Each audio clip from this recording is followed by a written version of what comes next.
नमस्कार बच्चों, कैसे हैं आप सब। मैं पंकज फिर से आपके लिए एक नया क्लास लेके आया हूँ, नई वीडियोस लेके आया हूँ। जिस जिस वीडियोस में हम लोग पढ़ेंगे probability. That is the last chapter of class 10th, probability. Probability बच्चों समझाने के लिए मैं कुछ एक एग्जांपल लेता हूँ, फिर मैं समझाता हूँ कि प्रोबेबिलिटी किसको बोलते हैं, प्रोबेबिलिटी निकालेंगे कैसे और क्या क्या प्रोबेबिलिटी के अंदर पढ़ना है। तो हेडिंग लगा लीजिए प्रोबेबिलिटी, लगाइए हेडिंग प्रोबेबिलिटी। प्रोबेबिलिटी देखिए फिर से इस चैप्टर को समझाने के लिए मैं एक एग्जांपल लेता हूं आपके सामने। इसको समझाने के लिए मैं एक एग्जांपल लेता हूं और ये एग्जांपल ये है कि मान लिया जाए कि पंकज सर क्लास लेने के लिए कल आएंगे ऑनलाइन। उसकी प्रोबेबिलिटी है 60%। मैंने बोला कि पंकज सर आप लोग क्लास लेने के लिए ऑनलाइन आएंगे, उसकी जो प्रोबेबिलिटी है वो है 60%, मतलब संभावना है 60% आने की। तो एक बात बताइए, पंकज सर को क्लास लेने के लिए प्रोबेबिलिटी कितनी है। मैंने आपसे अभी जस्ट बोला कि क्लास लेने के लिए प्रोबेबिलिटी बताइए।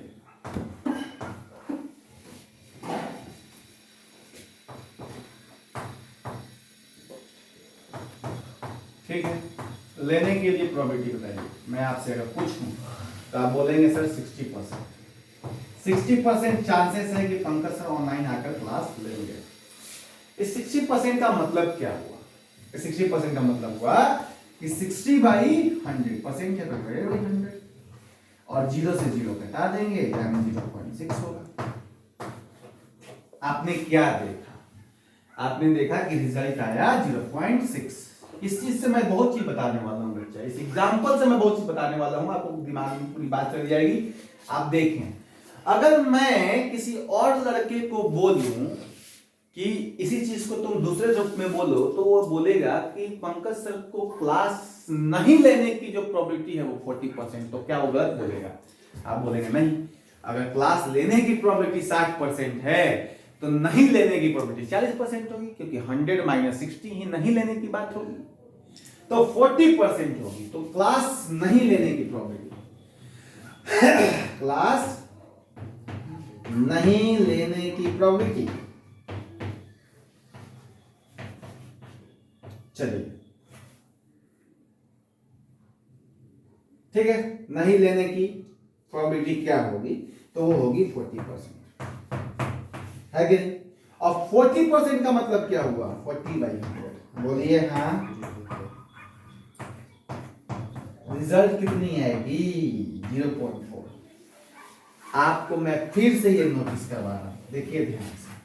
अब यहीं से मैंने दो चीज बोल देना है, उसके बाद फॉर्मूले पे आ जाऊंगा, क्या क्या पढ़ना है मैं डिस्कस कर दूंगा, सिंपल सी बात।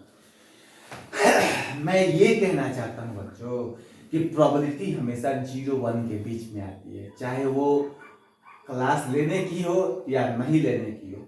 यानी प्रोबेबिलिटी हमेशा 0 और 1 के बीच में आती है। देखिए एक पहला चीज मैं बता रहा हूं, पहला केस बता रहा हूं कि 0 और 1 के बीच में आती है। देखिए 0.6 0 और 1 के बीच में है कि नहीं? आप बोलेंगे हाँ सर है।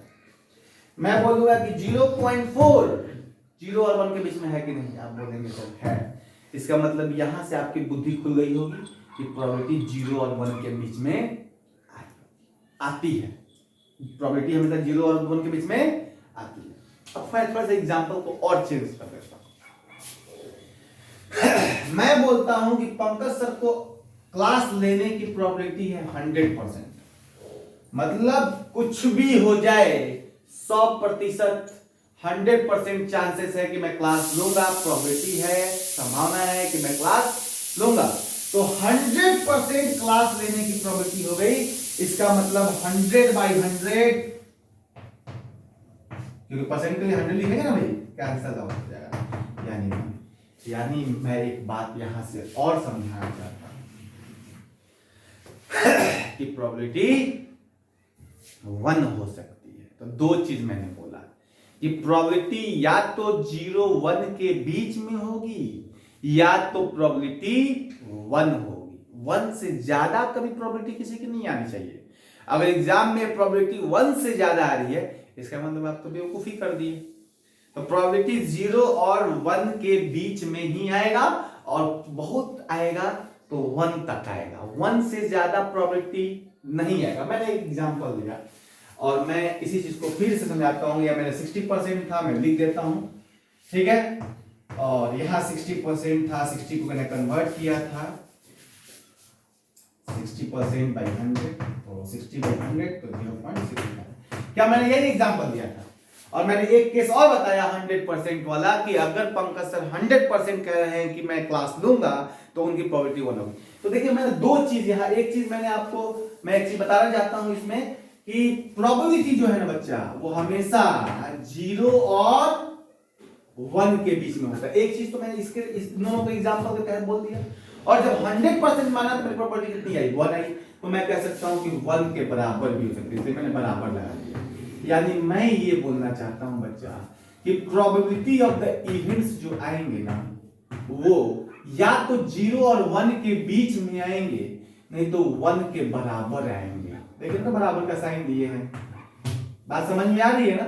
बराबर का मैंने साइन दिया है, इक्वल का साइन दिया है। या तो प्रोबेबिलिटी 1 के बराबर होगा नहीं तो 0 और 1 के बीच में होगा। 1 से ऊपर नहीं हो सकता है और 0 से नीचे कभी प्रोबेबिलिटी नहीं होगा। मतलब उसकी वैल्यूज हमेशा 0 और 1 के बीच में ही लाइज करेगी और 1 के इक्वल। मैंने बात इतना ही समझाना था कि प्रोबेबिलिटी कैसे निकालते हैं, क्या है प्रोबेबिलिटी, प्रोबेबिलिटी किसके किसके बीच में लाइज करती है, ये सारी बात मैं बता दिया। और मैं एक चीज और बताना चाहता हूं यहां से। एक तो चीज मैंने आपको बताया, इसको मार्क कर देंगे। दूसरी चीज कि अगर मैं बोलूं कि पंकज सर को आने की जो प्रोबेबिलिटी है वो 0.60% है, इसका मतलब प्रोबेबिलिटी ऑफ आने वाली प्रोबेबिलिटी को हम P मान लेते हैं। क्या मान लेते हैं? दैट इज P की जो वैल्यू है वो 0.6 है। मैं मान लिया कि पंकज सर को आने की प्रोबेबिलिटी क्लास ऑनलाइन लेने 60% चांसेस है। इसका मतलब प्रोबेबिलिटी उनको आने की जो प्रोबेबिलिटी है वो 0.6 है, ठीक है। तो नहीं आने की प्रोबेबिलिटी, नहीं आने का प्रोबेबिलिटी का मतलब होता है P E पर नॉट लगा दें, ये नहीं आने की प्रोबेबिलिटी हो गई। तो नहीं आने की प्रोबेबिलिटी कितनी हो गई? आने की प्रोबेबिलिटी 0.6, नहीं आने की प्रोबेबिलिटी, इस पर नॉट लगा दिए, नहीं आने की प्रोबेबिलिटी हो गई। तो नहीं आने की प्रोबेबिलिटी कितनी हो गई? 0.4। ठीक है बच्चों, मैं ये कहना चाहता हूं कि अगर आप PE और PE नॉट को जोड़ देंगे, LHS को HS का जोड़ देंगे, RHS को RHS का जोड़ देंगे, तो जो रिजल्ट आएगा, देखें क्या आएगा रिजल्ट। जो रिजल्ट आएगा वो आएगा PE plus PE not and probability of the events not is equal to 0.6 plus 0. मैं ये कहना चाहता हूं बच्चों, जो दूसरा चीज निकल के आया इस एग्जांपल से मैं बोल सकता हूं कि प्रोबेबिलिटी किसी चीज की होने की और नहीं होने की सम जो है वो 1 के बराबर होती है। मेरी बात समझ में आई? क्लियर हुई? क्या दो चीज आपके दिमाग में बात घुसी? क्या दो चीज पर आपने फोकस किया? एक ये और दूसरा ये। आप देखे ये बहुत अच्छी मार्केबल पॉइंट मैंने बोला है, इस चीज को आप नोटिस कीजिए और समझिए। ये बहुत बड़ी बात है अगर आप चाहिए तो। उसके बाद हम प्रोबेबिलिटी पर आते हैं, ठीक। अब देखिए, नोट डाउन कर लीजिए और नोट डाउन करने के बाद हम फिर से इस प्रोबेबिलिटी चैप्टर में बता रहे हैं आपको इस प्रोबेबिलिटी चैप्टर में क्या क्या पढ़ना है। चलिए देखिए, वीडियोस क्लियर आ रही है? हाँ देखिए बच्चों, अब इसमें हम लोगों को पढ़ना है प्रोबेबिलिटी ऑन पॉइंट, पहला चीज प्रोबेबिलिटी ऑन डाइस और थर्ड प्रोबेबिलिटी ऑन कार्ड। बस इतनी ही चीज पढ़नी है। मैं सारे एग्जांपल को बता दूंगा। देखिए सबसे पहला चीज पहले आपको प्रोबेबिलिटी का फॉर्मूला बता रहा हूं। प्रोबेबिलिटी ऑफ इवेंट्स होता है नंबर ऑफ इवेंट्स, एनी का मतलब नंबर ऑफ इवेंट्स, और any upon NS and number of sample. Number of events upon में नंबर ऑफ सैंपल। ये बात आपको याद होना चाहिए। Number of events by number of sample, probability of events is equal number of events by number of sample. ये बात होनी चाहिए। क्लास 9 से भी आप चीजों को जानते हैं, क्लास 9 में प्रोबेबिलिटी पढ़े थे और इसकी फॉर्मूला याद है कि भाई number of probability of events जो निकालते हैं ना, वो number of events upon number of samples निकालते हैं। ठीक है, चलिए देखिए, अब हमको पढ़ना है क्वाइन के बारे में। तो क्वाइन में इसमें क्या है कि आप सिंगल क्वाइन उछालेंगे, तो सिंगल क्वाइन उछालेंगे तो या तो हेड आएगा नहीं तो टेल आएगा। सिंगल क्वाइन के लिए कंडीशन सिचुएशन क्या क्या बनेगी? सिंगल क्वाइन को उछालिएगा तो या तो हेड आएगा नहीं तो टेल आएगा। अब यहां से भी क्वेश्चन उठा के दे देता है कि टेल आने की प्रोबेबिलिटी बताइए। टेल तो भाई इसमें एक ही को है ना, तो नंबर ऑफ इवेंट्स कितना हो जाएगा? एक। और सैंपल कितना मिला? हेड और टेल दो सैंपल मिले, तो नंबर ऑफ सैंपल कितना हो जाएगा? दो। तो प्रोबेबिलिटी 1/2 आ जाएगी। अगर कहता है कि हेड आने की प्रोबेबिलिटी निकालिए, तो इसमें हेड कितना बार आएगा? एक ही बार। तो एक बार इवेंट्स, नंबर ऑफ इवेंट्स हो गया एक, और सैंपल तो दो है।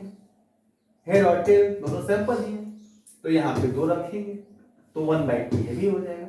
तो रिजल्ट क्या आ जाएगा? 1/2 यानी हेड आने की प्रोबेबिलिटी 1/2 और सिंगल क्वाइन उछालेंगे तब की बात हो रही है। तो हेड आने की प्रोबेबिलिटी 1/2 और टेल आने की प्रोबेबिलिटी 1/2, ये मैंने बात बताया। दूसरा चीज, क्वाइन को डबल उछालें, दो क्वाइन लें और उछालें। ठीक है, दो क्वाइन लें और उछालें, उसको आप उछालें तो क्या क्या सिचुएशंस बनेंगे वो देखिए। जब आप दो क्वाइंस को उछालेंगे तो पहले क्वाइंस में हेड और दूसरे क्वाइंस में हेड आ जाए, ये सिचुएशन बनेगा। अब बोलेंगे हाँ सर बन सकता है। दूसरे में हेड आए फिर टेल आए, पहले वाले में फिर से हेड आए दूसरे में टेल आए। दूसरा एक्सपेरिमेंट किए तो फिर से दोनों को उछाले, तो हो सकता है पहले वाले में हेड आ जाए दूसरे में टेल आ जाए। फिर से इस सिचुएशन को लिख लिए, फिर से मैंने क्या किया? सिक्का को उछाला, दोनों सिक्का को। इस बार क्या हुआ कि टेल आ गया और दूसरे वाले में हेड आ गया। पहले वाले में टेल आ गया और दूसरे वाले में हेड आ गया।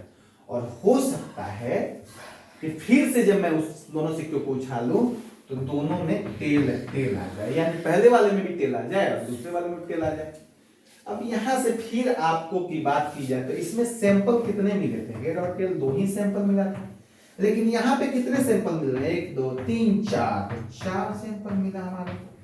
जब दो क्वाइन को मैंने उछालना शुरू किया, सैंपल कितने मिले? 4 सैंपल कितने मिले? 4। तो मैं ये बोलना चाहता हूं बच्चों कि सैंपल 4 मिले।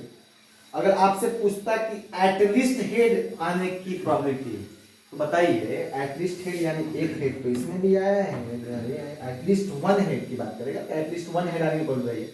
तो इसमें भी हेड आया है एक, इसमें भी एटलीस्ट, इसमें एक हेड है, इसमें भी एक हेड है और इसमें 2 हेड है, तो एटलीस्ट इसमें हो ही गया ना एक हेड। तो 3 हेड हो गए, 3 में हेड आ गया ना, तो प्रोबेबिलिटी हो जाएगा 3/4, क्योंकि नंबर ऑफ इवेंट्स तो 3 हो गए और सैंपल कितने हो गए? 4, तो 3/4 है। मतलब इसमें क्वेश्चन बनाएगा आपको। अब क्वेश्चन में डिस्कस करने नहीं आया, मैं आपको समझाना चाहता हूं क्वेश्चन कैसे बनाते हैं। इसमें कह रहा है कि 2 हेड्स आने की प्रोबेबिलिटी बताइए, तो 2 हेड्स एक ही को बनाया है भाई, तो 1/4 हो जाएगा, क्योंकि इवेंट्स हो जाएगा 1 और सैंपल हो जाएगा 4। सिंपल सी बात, फॉर्मूला से पुट कर देना है। अगर आपसे पूछा है कि 2 हेड्स 2 टेल्स आने की प्रोबेबिलिटी बताइए, तो 2 टेल्स कितना में आया है? एक ही को में आया है, तो 1 में फिर से 4, क्योंकि सैंपल तो 4 है। तो बस इतनी बातें हैं। अब बाकी है तीसरा क्वाइन। अगर 3 ठो क्वाइन लेकर उछालेंगे तो क्या क्या कंडीशंस बनेंगे, सेम सिचुएशंस बनेंगे, आप इनको देखिए।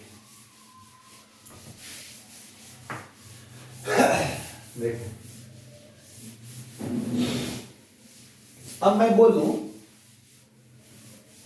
एक सेकेंड थोड़ा सा रुक लीजिए। देख, अगर मैं आपसे बोलूं कि 3 आपके पास सिक्के हों, 3 कॉइन्स हैं आपके पास और उनको उछाला जाए तो क्या क्या सिचुएशन क्रिएट होंगे, उसकी मैं चर्चा करने जा रहा हूं। देखेंगे इस चीज को।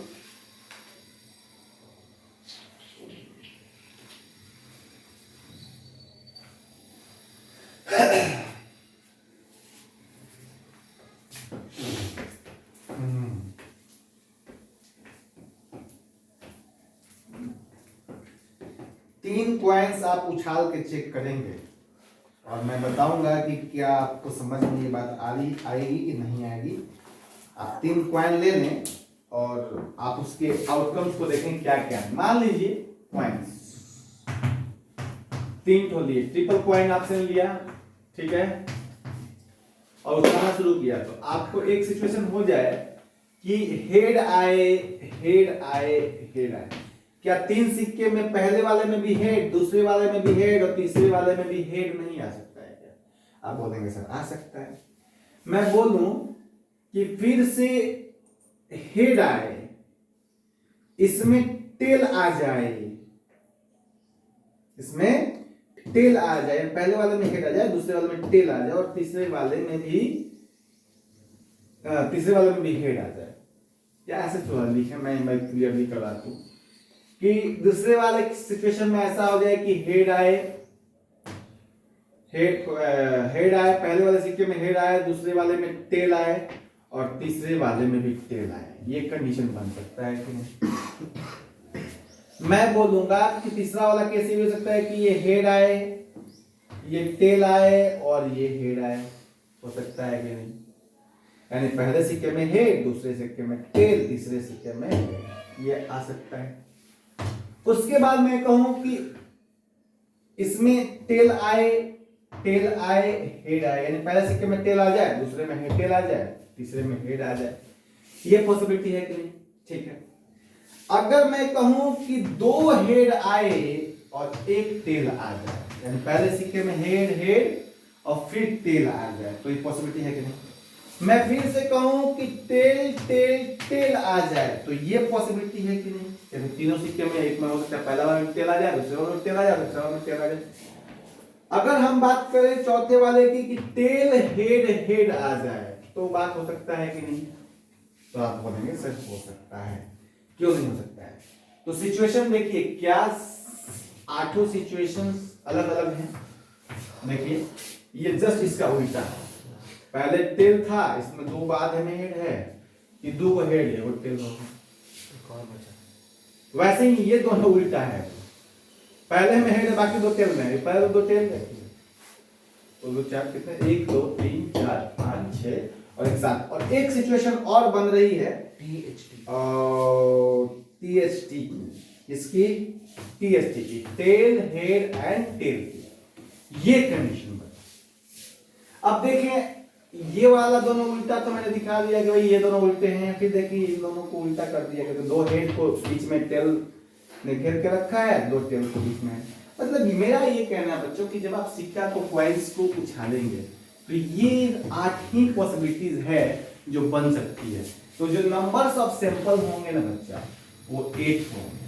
मैं यही कहना चाहता हूँ कुल मिला के। बाकी आप एक्सपेरिमेंट करके देखें कि 3 सिक्कों को उछालते हैं तो क्या क्या ये केस नहीं बन सकता है। अगर नहीं बन सकता है तो मुझे कमेंट्स करेंगे, मुझे बताएंगे कि नहीं बन रहा था, मैं बता दूंगा कैसे बनेंगे। सिंपल सी बात है। लेकिन सबसे बड़ी बात यह है कि आपको सैंपल्स याद रखने हैं कि 8 ही सैंपल बनते हैं 3 कॉइन को उछालते हैं। ठीक है, तो ये मैंने आपको बता दिया। अब इसके क्या क्वेश्चन है कि एटलीस्ट 2 हेड हार्डिंग पर बताइए। इसमें कहेगा कि एटलीस्ट 2 हेड नहीं बताइए, एटलीस्ट 2 हेड किसमें है? ये तो इसमें है, इसमें है, ठीक है, उसमें है, इसमें है, इसमें है, और कहीं है क्या? नहीं। तो 4 हो जाएगा नंबर ऑफ इवेंट्स और नंबर ऑफ सैंपल कितना हो जाएगा? ये तो प्रोबेबिलिटी आ जाएगी 1/2 और जब 1/2 को सोल्व कीजिएगा तो 0.5। और मैं कहता हूं फिर से कि क्या प्रोबेबिलिटी 0.5 है? इसका मतलब 0 और 1 के बीच में है, तो आप बोलेंगे हाँ सर है। प्रोबेबिलिटी हमेशा 0 और 1 के बीच में ही आएगा। पहला केस तो मैंने बता दिया कि कॉइन पर प्रोबेबिलिटी है कि आप एक कॉइन को उछाल देगा कभी क्वेश्चन पेपर में, कभी दो कॉइन को उछाल देगा क्वेश्चन पेपर में क्वेश्चन दे देगा, फिर तीनों कॉइन को उछाल के क्वेश्चन पेपर में क्वेश्चन दे देगा। तो ये आप बात समझ रहे होंगे मैं क्या कहना चाहता हूँ। अब जो क्वेश्चन पूछता है एग्जाम में वो होता है डाइस पर भी, तो डाइस को भी थोड़ा समझ लें, जिसको हम लोग हिंदी में पासा बोलते हैं, है कि नहीं भाई? पासा, ठीक है। देखें इसको, देख दूसरा देखें डाइस, दूसरा देखें डाइस। डाइस भी मैं समझा दूं क्या है। अच्छा जो डाइस है ना, मैं सिंगल डाइस की बात कर रहा हूँ, डबल डाइस की नहीं। सिचुएशन मैं क्रिएट नहीं करूंगा, single dice, single dice, single dice, single dice की बात कर रहा हूँ। क्या ये एक क्यूब होता है? बोलेंगे हाँ, बोलेंगे हाँ। क्यूब सब 6 फेसेस हैं, 6 फेसेस पे जो नंबर लिखे होते हैं ना, वो हमेशा 1 से 6 के बीच में लिखे रहते हैं। 1 2 3 4 5 6 ही नंबर लिखे रहते हैं। और खास बात है कि अपोजिट फेसेस का सम जो होता है ना वो 7 होता है। तो 1 पर 6 होगा, तो देखो 6 1 7, 3 के सामने वाला साइड जो रहेगा ना अपोजिट फेसेस, उस पे 4 रहेगा तभी 7। और जब 5 का जो फेस अपोजिट होगा ना उस पे 2 मेंशन रहेगा तब भी 7। मतलब तीनों केस में सम जो होते हैं ना अपोजिट फेसेस के वो 7 होते हैं।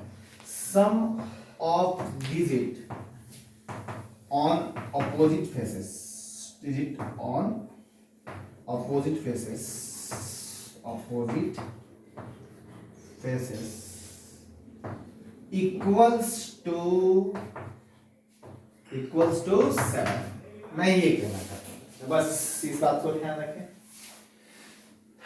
अब आपसे ये क्वेश्चन फेंका जाए कि एक डाइस को मैंने थ्रोन आउट किया, ठीक है, तो बताइए प्राइम नंबर आने की प्रोबेबिलिटी कितनी है? अरे भाई तो इसमें प्राइम नंबर कौन कौन? पहला प्राइम नंबर 2 है, उसके बाद कौन है? 3 है, उसके बाद कौन है? 5 है।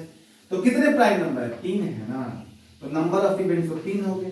प्रोबेबिलिटी के लिए एन अपन एन चाहिए। सैंपल कितने हैं? आने की संभावना कितनी थी? 6। क्या 6 नंबर ना आ सकते थे? या तो 1 आता है, 2 सैंपल कितने होगा? 6, तो 3/6 मतलब ये कितनी प्रोबेबिलिटी आ जाएगी? 1/2। यानी फिर से मैं कर सकता हूं 0.5। फिर से प्रोबेबिलिटी 0 और 1 के बीच में आ गई, आपके सामने पता चल रहा है।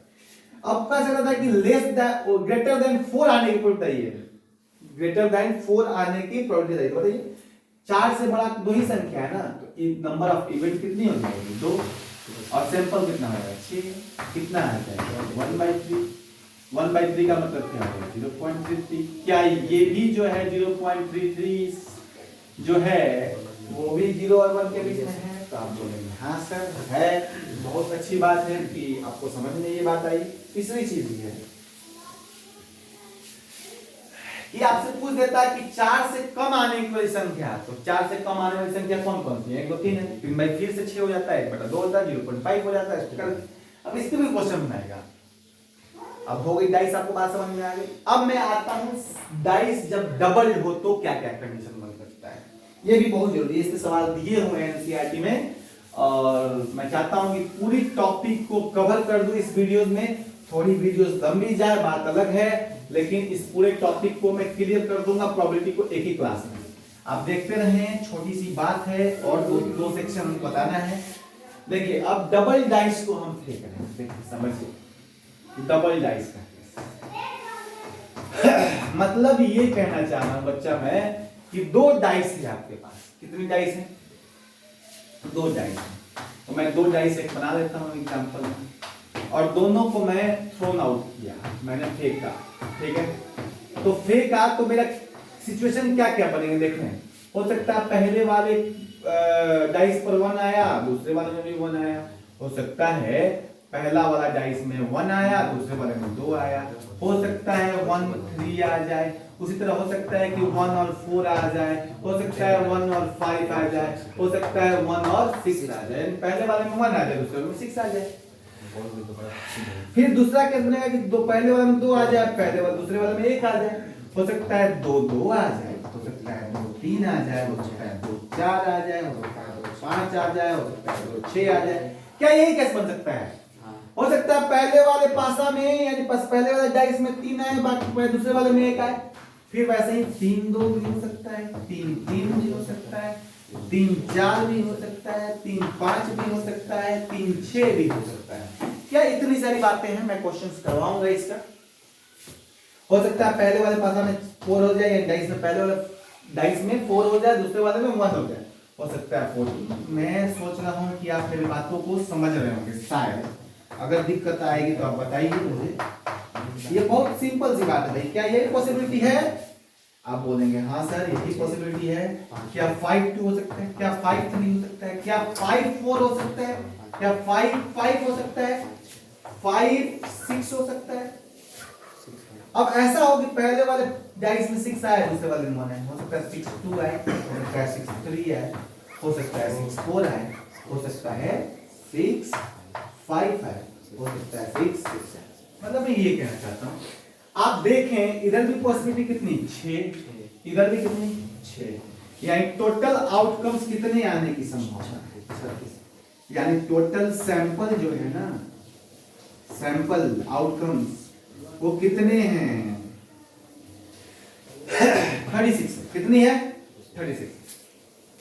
मैं बच्चों अब आपसे एक एनसीईआरटी में इसी पर सवाल है कि आपसे अगर पूछ दिया कि what is the probability of not getting off 5, ऐसा कुछ तरह से क्वेश्चन दिया है। मैं देख लेता हूं क्या है वो क्वेश्चन।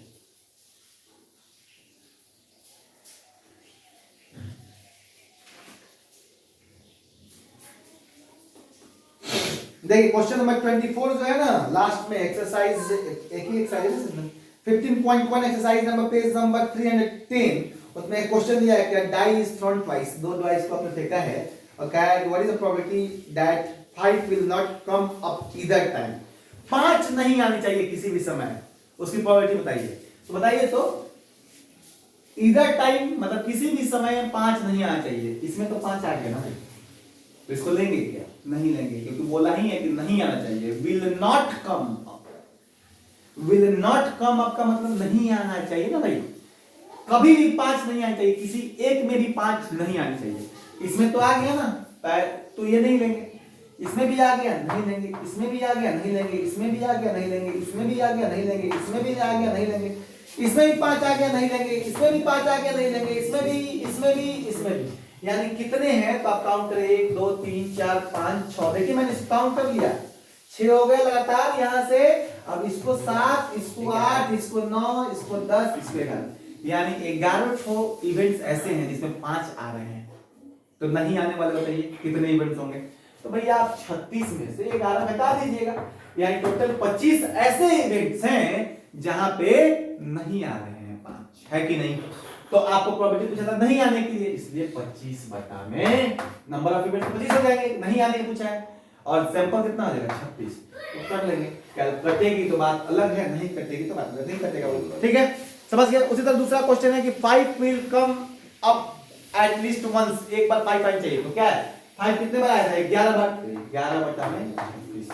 काम खत्म। दोनों क्वेश्चन आपको 24 हो चुका है इस पर। अब मैं आता हूं प्रोबेबिलिटी ऑन कार्ड्स पर, ठीक है। तो कार्ड्स को समझेंगे आप लोग, प्लीज आप देखें कार्ड्स, नोट डाउन करें कार्ड्स पे।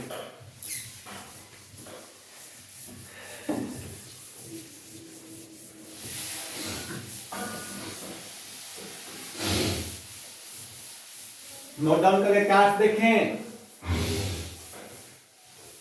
देखें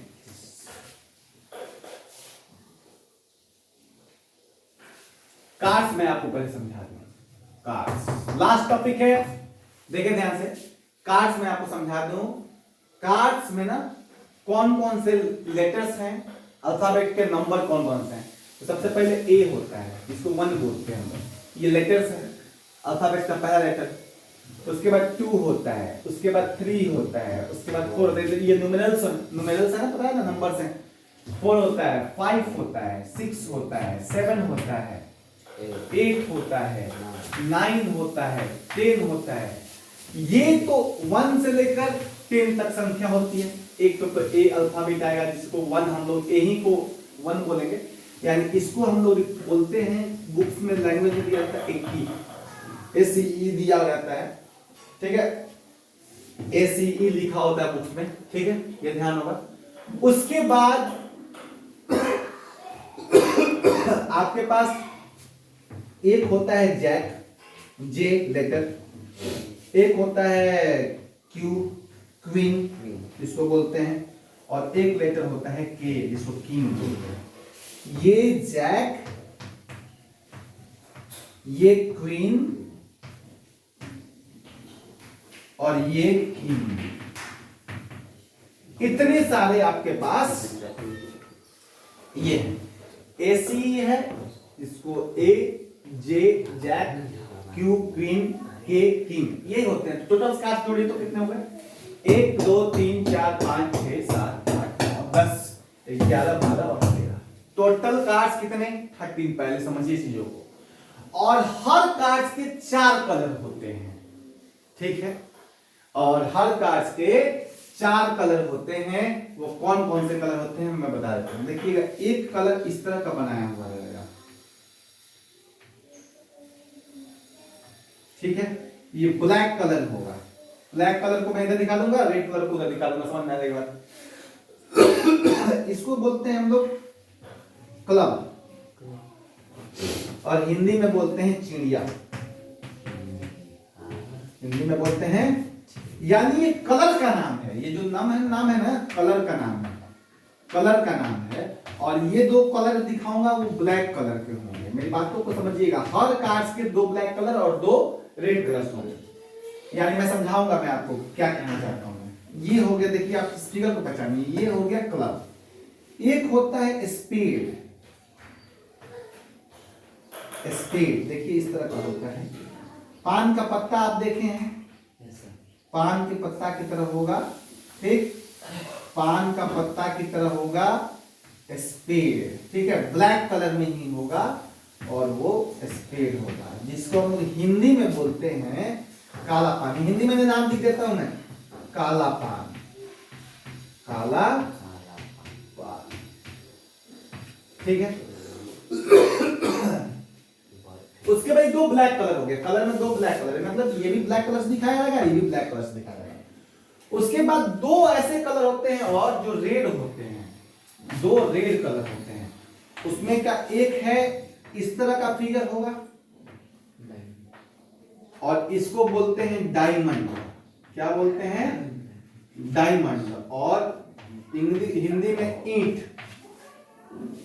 और एक हार्ट जैसा होता है ना, हार्ट, दिल बनाते हैं हम लोग, उस तरह का होगा, ठीक, ठीक है।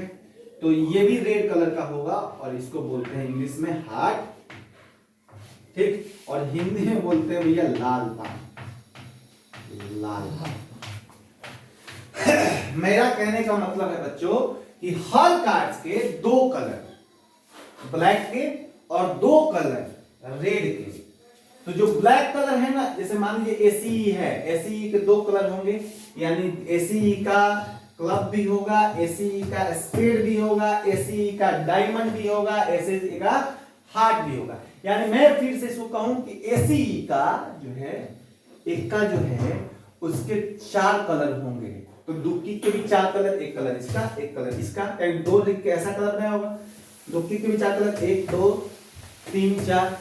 तिरकी के भी 3 है, उसके भी 4 कलर, 1 2 3 4। यानी ऐसे ही हर कार्ड्स के 4 कलर होंगे, हर कार्ड्स के 4 कलर होंगे।